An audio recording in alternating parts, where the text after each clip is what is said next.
This has to be the best thing that I came across today, and I'm gonna share it with you. This is for all the medical students out there. So first of all, get a stethoscope. This is an amazing hack to know the heart murmurs. Follow me. Step number 1, get a stethoscope, put it in and turn this on. Step 2, take your palm, put this diaphragm over it and close it. Take your finger and now go across, make a line. That's your pansystolic murmur. I'm gonna put all the information on the top and you can read it. Murmur number 2. Now with one finger, draw a V. And murmur number 3, make a circle.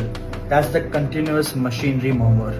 If you have a stethoscope, do try it. It's really helpful and it's an amazing trick to remember the heart murmurs. Also, don't forget to follow Medful POV for more.